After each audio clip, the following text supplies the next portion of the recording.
How did Steve Jobs become Steve Jobs? Brad Stone will join us to talk about the new biography by Brent Schendler and Rick Tetzelli, Becoming Steve Jobs. Ultimately, he was, all about the company. He was all about Apple. That was one of his children. And it was a win at all cost mentality. And when people were less useful to him, he did discard them. What can 3 new books tell us about the brain? Amanda Schaffer will be here to talk about her review of 3 books on neuroscience: The Teenage Brain, The Brain's Way of Healing, and Tales from Both Sides of the Brain. Your brain is not an excuse for this bad behavior, but you should understand that you have these limitations. Alexandra Alter will share her notes from the publishing world, and Greg Cowles has bestseller news. This is Inside the New York Times Book Review. I'm Pamela Paul.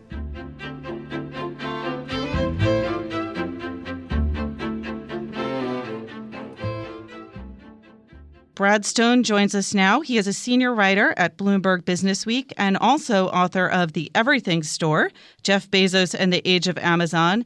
This week, he reviews the new book about Steve Jobs, Becoming Steve Jobs, The Evolution of a Reckless Upstart into a Visionary Leader by Brent Schendler and Rick Tetzelli. Hi, Brad. Hi, Pamela. So I think the first question that people are going to ask is when they look at this book, I thought there already was a book about Steve Jobs. That's right. And not just Walter Isaacson's massive bestseller, Steve Jobs, but you could fill a library right now with all the Apple books. You have recently Haunted Empire, Apple After Steve Jobs by Yukari Kane, which I also reviewed for the book review.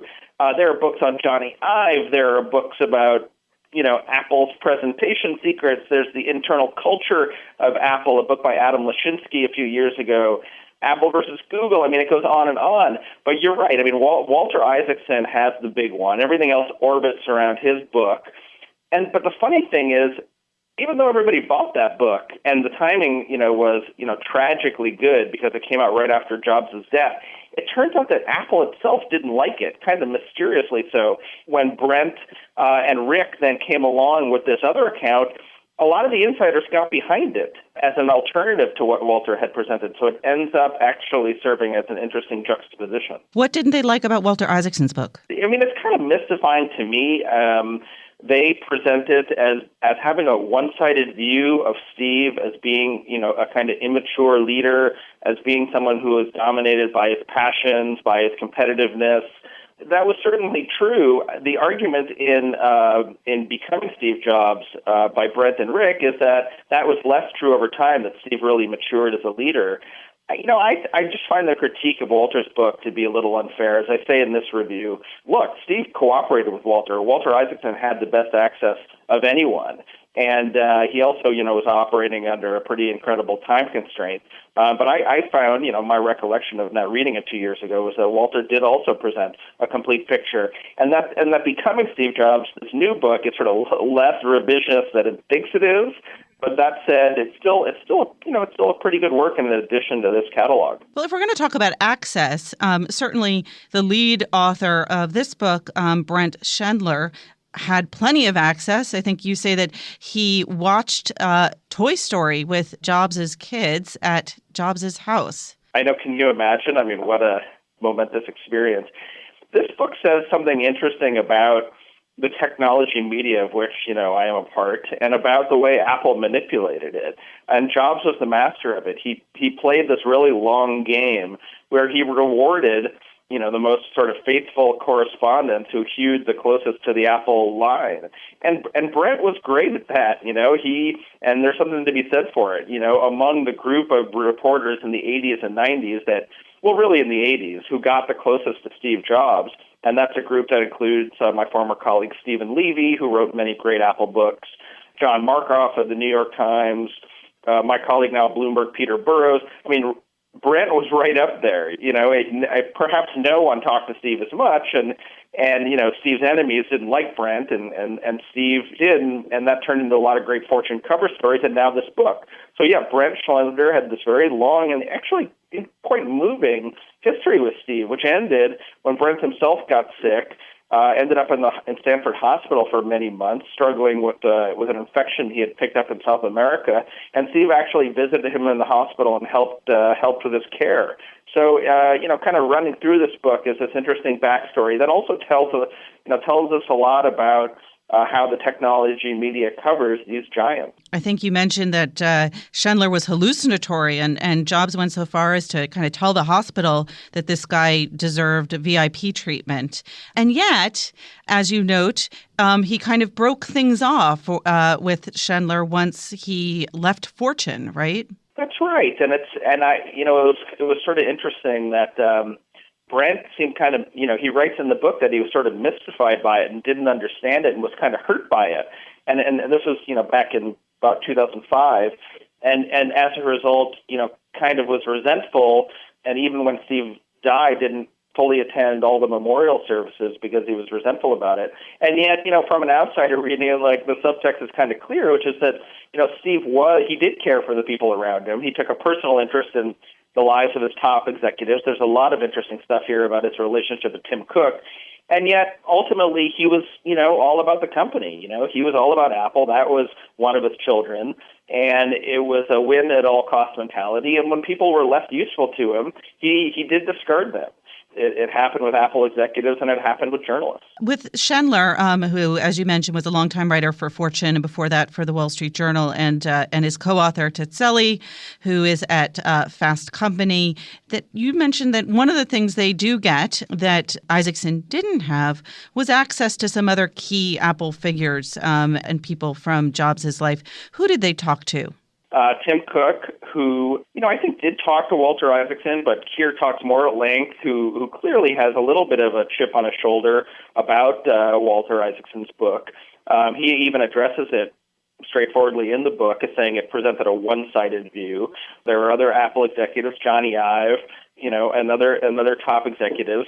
And then the Disney leadership, Bob Iger, John Lasseter, Ed Catmull at Pixar. Those stories I found actually the most moving in the book. The whole chapter about Disney's acquisition of Pixar and how Bob Iger and Steve Jobs kind of struck up this relationship, how Steve told Bob Iger that his cancer was back and offered him a way out of the acquisition, and then how their partnership and their friendship grew. It was really fresh, moving stuff.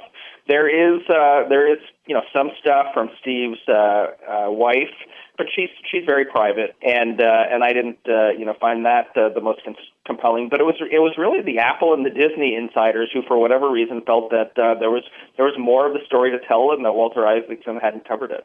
Also, a moving story between with him and Tim Cook when Jobs got sick again that you retell in your review. That's right. One of the things that jumped out at me and a lot of other readers right off the bat was this story in 2009 where Steve is ailing and he is on this perpetual waiting list for liver transplants in California. And Tim actually goes to research this idea of giving part of his own liver to Steve, and this idea that it's called a living donor transplant, and that you can donate a portion of your liver, and then both will grow to a functional size. And Steve and Tim relays making that offer to a bedridden Jobs, and Jobs really getting angry at him for one of the very few times and saying, that I will never let you do that, being somehow offended at the offer. There was another story of them in the very last days of Steve's life watching a movie at his house, Remember the Titans, this great football comeback movie, which kind of mirrors the Apple comeback story. Right. And, and a couple other stories like that. I mean, I found a lot of the book to be a little repetitive. If you have, I have, read a lot of Apple books, you're familiar with some of it. But it's in these later chapters where you start hearing from Tim Cook where it really delivers. So, okay, let's imagine the busy non-Apple obsessive who asks herself, which book, I want to just read one book about, Steve Jobs, which should it be? What advice would you give? Well, this isn't a bad option. I mean, it's a shorter read. Walter Isaacson's book is far more comprehensive. Walter goes into far more depth about Apple's early or Steve's early years. Reed College, the Atari years. I mean, if you really want the full story, that's probably still the definitive account. Becoming Steve Jobs kind of picks its spots more. It concentrates to a large extent on the middle years where Steve was at Next. He had been banished from Apple, and then again the last years of his life. I think, Walter Isaacson's book is still the definitive account. Now, if you really want the cliff notes, just hang on because there's a movie coming out this year, right? With Michael Fassbender, no less. That's right, Michael. Thank you. I was going to totally forget his name. So, you kind of have a full spectrum of ways to go here if you want to do your homework on Steve Jobs. All right. I have to ask you one last question, since you did write a book about Jeff Bezos and Amazon, and pun unintended, I know they're apples and oranges, but these tech entrepreneurs loom large. Are there any interesting parallels and comparisons that you would make between Jobs and Bezos? There's so many comparisons, favorable, interesting juxtapositions, ways that they're different. Adam Lashinsky in A Fortune Story once said it best, where he said, one of the great tragedies of Jobs' early death is that we didn't get to see Steve and Jeff battle like gladiators, for the rest of their careers. And there's, things that are similar, like how devoted they were to their companies, how visionary they were, how they really placed bets, went all in on products and categories when other people might have held back. But then the differences are just as stark. Steve, he bet on a couple of products, a very limited selection. They were fully realized, beautifully designed. They kind of, complete the stack of services from hardware to software. And you can count them on, one hand in terms of, the Apple iconic products. Whereas Bezos is building Amazon very differently. I mean, you look at some of the websites and the products, and they scream the design sensibility of 1992. So it's like a different aesthetic. But then Bezos is sort of assembling this empire so strategically, bit by bit, where you'd have to fill a whiteboard, to kind of understand how it works with Amazon Prime and the Kindle tablets and everything reinforcing each other. So different in the way they run their companies, but also, so similar in how visionary they are, determined, kind of relentless, sometimes difficult to work with, obviously two great figures in business history. Well, I think you just came up with a great video game idea there with that gladiator fight. Brad Stone, thank you so much for being here. Thank you, Pamela. Brad Stone is a senior writer at Bloomberg Businessweek, the author of The Everything Store, Jeff Bezos and the Age of Amazon, and he reviews in the book review this week the new biography, Becoming Steve Jobs by Brent Schendler and Rick Tetzelli.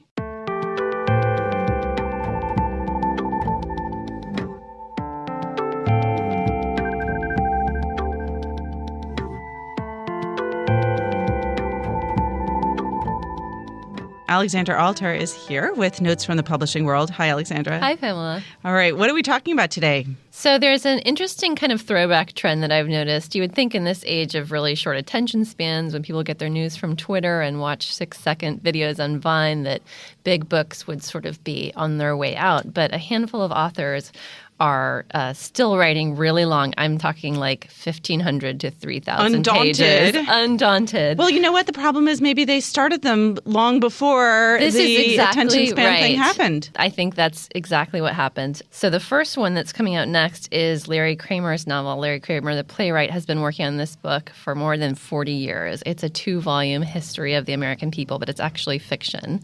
And originally the manuscript was 4,000 pages, but FSG got him to cut it a bit. The first volume comes out next week. It's 800 pages long. It's a history of homosexuality in America and of the AIDS virus, and it goes back to prehistoric times in the Everglades. A fictionalized history, we should say. History with actual history mixed in. It's kind of an interesting form. He said that I spoke to him this week, and he said that, he didn't want to call it a novel. He sees this as actual history, and he feels like everything is true, even the stuff that he fictionalized is getting at some kind of essential truth. But okay, let's talk about Lincoln. Yes, Lincoln, gay. All right. Yes. And Washington and Walt Whitman and a number of other figures. Anyway, it's a fascinating but incredibly challenging book. It's not exactly light reading. So I had barely recovered from reading that book when I got an enormous package from Viking. It looked like it had 3 or 4 galleys in it. I opened it up. It's William Vollmann's next novel, which is coming out in July, and that's 1,356 pages long. We actually stacked it up next to 2 other immense novels slated for this spring, and it was the same height as these two exactly. combined. It's about twice. It's like reading the goldfinch twice. It's incredibly long. It's set in the American West in the 1870s, has flashbacks to the Civil War, and it centers on this American general's pursuit of a Native American chief. And, Volman is famously averse to cutting anything. And he's said in interviews before that when his publishers asked him to cut parts of previous books to save paper, he's compromised by cutting his royalties instead. So that was for an 832-page book. And I can't imagine how much might have to cut his royalties for a book that's almost 1,400 pages. He also just had a not insubstantial collection of short stories come out recently. He's incredibly prolific. Okay. And this is, I think this novel, I believe, is part of a suite of 7 books that are sort of thematically connected. Are we going up in page count? We're going one? up in page count. So the biggest one that I've heard of lately is coming next year, and it's by Alan Moore, who's best known for his graphic novels Watchmen and V. And this is his second non-graphic novel, and it's called... Oh, I was going to say at least there are pictures. No pictures, all text. The title is Jerusalem. It's coming out in 2016. And in interviews, Mr. Moore has said that this book is about 1 million words long. That's probably close to 3,000 pages. He's been working on it for more than 20 years, according to Publishers Weekly. And it takes place in his hometown in England and tackles all kinds of subjects, including the nature of time and mortality, and has actual historical figures sprinkled throughout. And at a book of that length, you can imagine they span all kinds of eras. There's Oliver Cromwell, there's Buffalo Bill, there's James Joyce's daughter. So 3,000 pages, cut out, book it a couple months next year to set aside to read this book. Okay. I'm sure you'll be the first to get started. Thanks, Alexandra. Thanks for having me.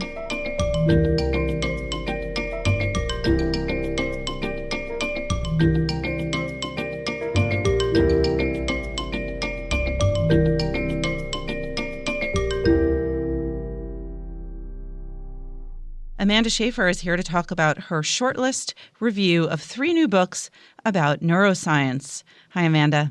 Hi, Pamela. So the 3 books, I'm just going to go down the titles and authors, and then we can talk about them one by one. First book, The Teenage Brain, A Neuroscientist's Survival Guide to Raising Adolescents and Young Adults by Frances Jensen and Amy Ellis Nutt.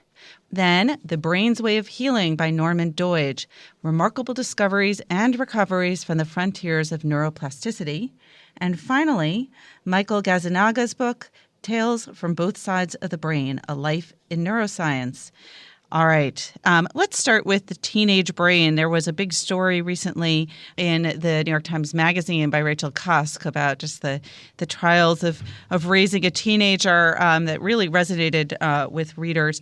What do we learn about the teenage brain from this book? Well, Frances Jensen and Amy Ellis Nutt really are trying to take head on how it is that a child can seem to turn almost overnight into a sullen, moody, explosive, risk-taking teenager. And they really want to look at both sides of the coin, how the teenage brain is both more powerful and more vulnerable than the adult brain. So they get into the nitty-gritty of the neuroscience. They talk very much about how teenage brains are extremely plastic. So teenagers are really primed to learn.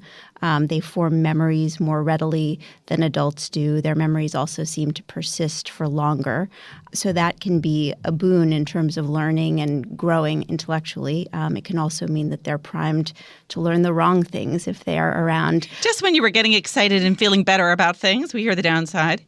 Right. Also, their brains are not fully insulated or myelinated. So significant areas, especially in their frontal lobes, have yet to be, as they describe it, fully wired up with the rest of the brain. What does myelination mean exactly? Myelination is a coating around the axons of some neurons, and basically what it does is it makes the electrical signaling more efficient.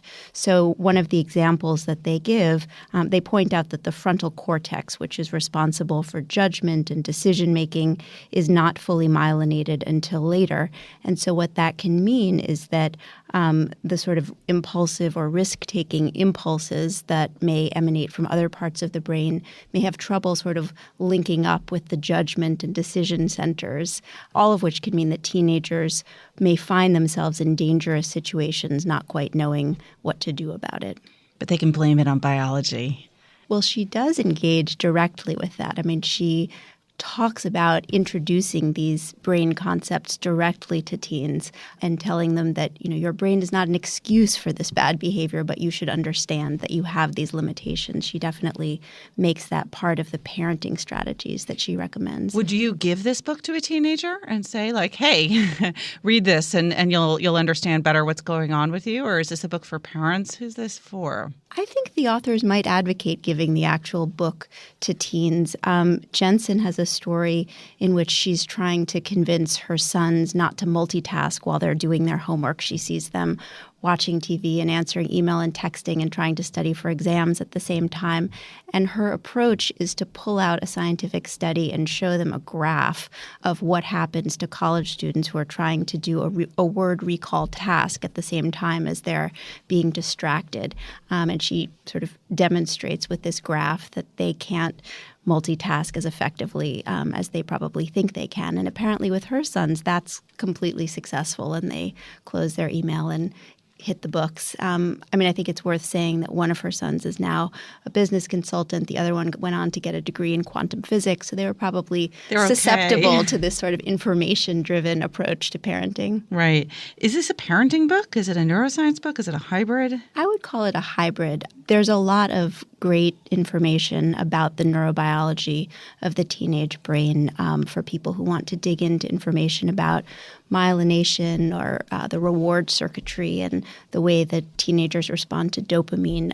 There are riches in here for readers of that kind. But Jensen and Nutt also offer quite a bit of practical advice, and they have a very protective view of teenagers in light of these limitations with the teenage brain. They really say that parents need to be the teen's frontal lobes, so that means taking the book bag, dumping it out, helping the teenager organize the homework. So it's an interesting combination because they're both very respectful of teenagers' thirst for information and respectful of teenagers' needs to take risks and explore and develop autonomy, but also have this slight helicoptery flavor in some of their advice. If you were to have one of these teenage creatures in your household one day, is there something from this book that you would take and really apply? I like the idea of showing or explaining how the brain works. I agree with the idea that teenagers and people in general are naturally curious about themselves and their biology. And I always think that bringing in, if you can turn someone's difficult behavior into a teachable moment and maybe get some good behavior out of it, why not? And then finally, looking back at your own adolescence, reading this book, was there anything that you thought that, gave you insight into your own past, your own teenage years? I think the book would be interesting for people who want to reflect on their own teenage years. I think it's interesting because when thinking about one's own life, it's less appealing to reduce great experiences to sort of heightened neurochemistry. I find myself resistant to that prospect. But I think it is true, especially what they talk about in terms of reward circuitry and the way teens respond in such a heightened way to dopamine. This idea that you can experience great exuberance and great excitement and be open to new experiences. And I'm not going to get more personal than that. Okay. Well, at least we know now why things were so much fun when you're a teenager. Let's talk about Norman Doidge's new book, The Brain's Way of Healing. His first book, The Brain That Changes Itself, was a massive bestseller. Is this an expansion of that, a continuation? How is this different? It's very much a continuation. He has become a real celebrity doctor who's traveled, spoken about this research. He even follows up with some patients in this book. But the focus of the new book, The Brain's Way of Healing, is really looking at how the brain's capacity for reorganizing and rewiring can be used potentially in service of patients with chronic pain, Parkinson's disease, traumatic brain injury, multiple sclerosis. This book, I think, is structured primarily around some major case studies. Is that correct? Yes. So he's sort of telling the stories this person was suffering from X or had this injury, and here's how this person was healed or improved. Exactly. And that was a way the brain that changes itself was also structured. Are these updated stories? Are they new ones? Are they just... It's a combination. I mean, it's been a number of years since the last book came out, and there have been new developments. And he focuses more on treatment modalities. For instance, he talks a lot about research being conducted in Madison, Wisconsin on a neuromodulatory device. And some of that work is new. I mean, it has come out since the last book.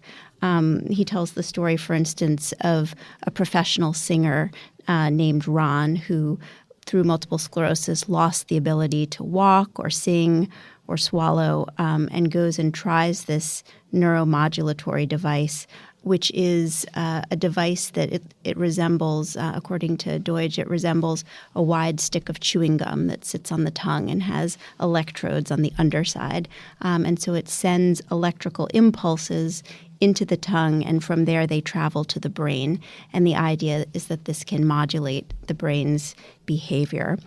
I found that, reading Deutsch's first book, that you come away with this sense of, wow, neuroplasticity is incredible. The brain can do anything. You could, have a terrible injury and the brain can recover, particularly early in life. But one of your criticisms of this book is that he overpromises a little bit or focuses a little bit heavily on the success. Yes. I mean, he focuses almost exclusively on spectacular success stories.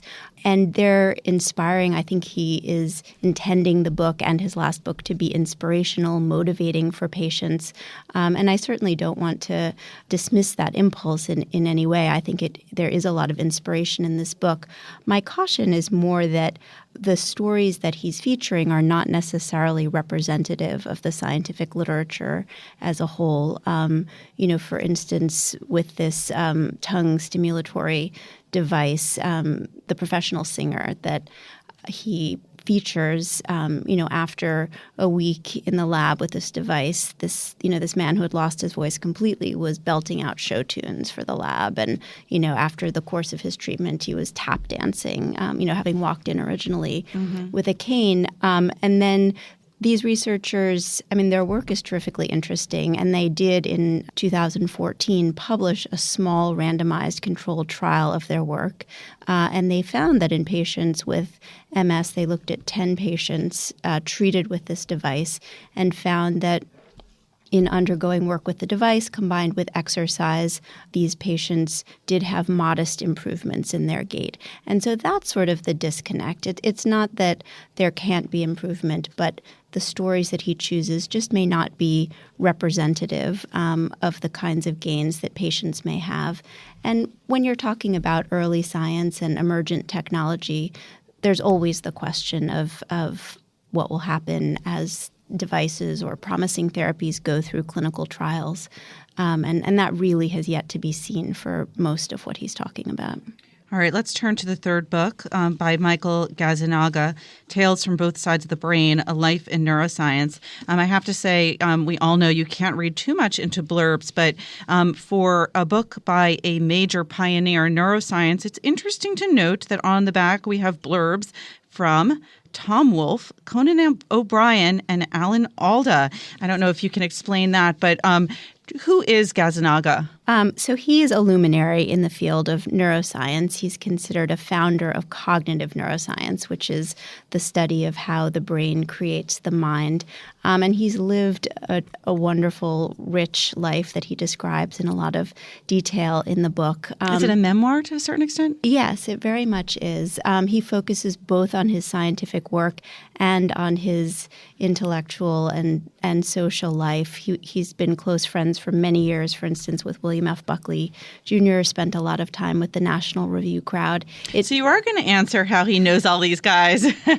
It makes a lot of sense that he would know all of those people and more. tell us a little bit about his background, where he grew up, how he became a neuroscientist? Well, he attended Dartmouth. And again, in terms of his lively life at Dartmouth, he was in the fraternity that's featured in Animal House. So he has this partying past. He then went to Caltech for graduate school, and it was there that he did the experiments that really started to make his name. What is he well known for? So the work that he did at Caltech involved early studies on patients who had undergone a surgery to disconnect the fibers between the right and left hemispheres of their brain. And this was a surgery that was performed for patients with severe cases of epilepsy who hadn't responded to many other treatments. And so it was an extreme measure. But he had the remarkable opportunity to study what the potential cognitive changes were as a result of this surgery. So he describes in the book being a graduate student sitting with this patient named WJ, who had just undergone this procedure. And what he did was he flashed a square so that it could be seen by WJ's right hemisphere. What he discovered was that the left hemisphere of WJ's brain was completely in the dark, again, because these fibers had been severed. And the left hemisphere in patients like WJ is responsible for language. And so when he asked him what he had seen, WJ said he saw nothing. And this was sort of one of those astonishing moments in the history of science. Gazzaniga describes feeling himself sweat, his heart racing, realizing that he was confronting the question of whether our skulls actually house two separate minds. And what was the answer to that question? Well, in that sense, yes. This was an example of the right and the left hemispheres acting independently. And that's a theme that he's pursued doggedly throughout his career. He's looked at different ways in which the right and left sides of the brain both act independently and cue each other. But updating the story, I think many scientists, including Gazzaniga, would now say that actually it's not just a matter of right and left.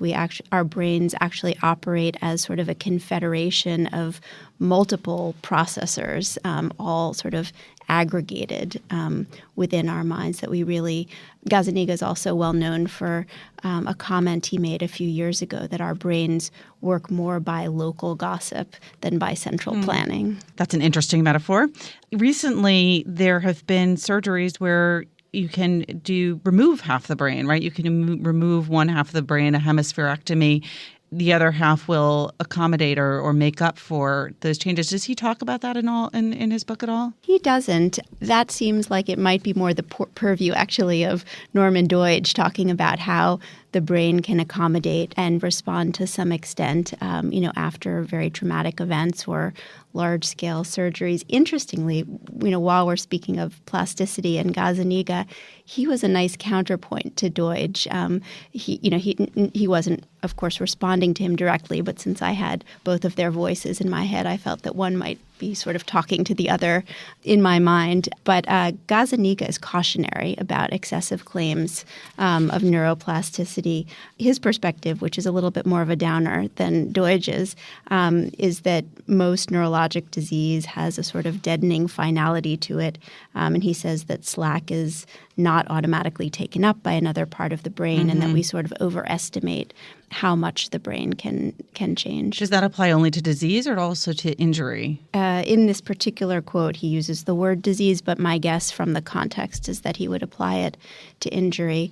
The truth clearly lies somewhere in the middle. Gazzaniga, I think, is responding to some of the excessive claims that have been made on behalf of brain plasticity, but this certainly doesn't diminish the fact that it's a real phenomenon and the brain can change to a large extent. The book is titled Tales from Both Sides of the Brain. Is it told largely in stories from his experience? And was there one that stood out for you as particularly interesting? Well, the book really is founded on this early scientific discovery, but he's a storyteller. I mean, he's a luminary late in his career. He's known many interesting people, and he does have wonderful stories to tell. He talks a lot about travels that he did with his lab team throughout New England, visiting the homes of these split-brain patients. He outfitted a trailer so that he could have this mobile lab unit, and they'd go on these epic road trips and bring the patients into their trailer. But he really seems like someone who has enjoyed life. He also talks about how his wife was along and cooked 4-course dinners for everyone at the same time as they were doing hours and hours of psychological testing with the patients.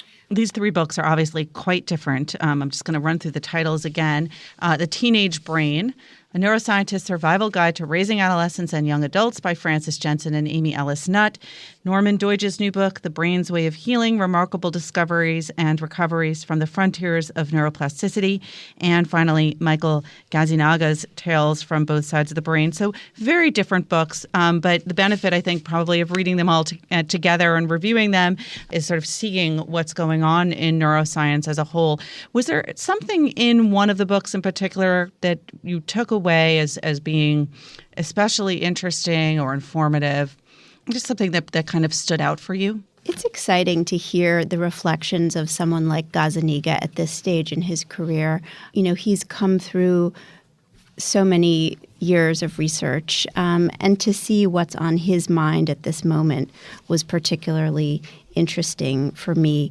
The idea that he thinks a lot about the brain as this confederation of modules, and really grapples with the question of how, with this decentralization in our brains, we can somehow appear so seamless to ourselves, that we can seem to have this particular psychological signature, that he really regards that as one of the big questions going forward. And that stuck with me. I mean, I think these are the kinds of questions that neuroscience can provoke. These are huge questions about who we are, why we do what we do, why we think what we think, why we buy what we buy. And it's interesting to come at them from these different perspectives.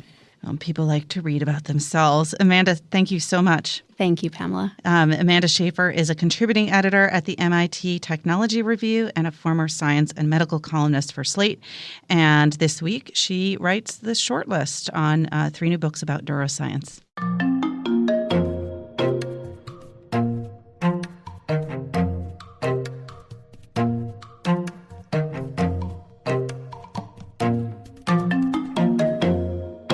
Greg Cowles is here with Bestseller News. Hi, Greg. Hi, Pamela. What's new? Not a lot. There are 2 new titles on the hardcover fiction list. Down at number 8, Randy Wayne White continues his Doc Ford series. These are kind of mystery thrillers set in the Sanibel Island region of Florida. The latest one is called Cuba Straits, Straits, and it is new at number 8. Then at number 2, Harlan Coben is back with a standalone thriller called The Stranger, and that makes its debut up at number 2. Okay, nonfiction? Also not a lot, just 2 new titles on the nonfiction side of things, too. Again, at number 8, Ayaan Hirsi Ali has a new book called Heretic. It's less a memoir than her book Infidel, which spent a long time on our bestseller list back in 2007 and 8 and 9. And then she had Nomad, her second memoir. Which also had a lot of memoiristic elements in it. Heretic is more of a kind of manifesto. It's really a call for an Islamic reformation, a call for secularizing and modernizing the religion of Islam. She's really kind of joined the new atheists, only instead of taking on Christianity, she's taking on Islam. Yeah, it's interesting. I've seen a lot of support for her online by people like Sam Harris, for example, Richard Dawkins. She's such an interesting figure. I profiled her back in 2010. It's interesting, too. I write about her in the column this week.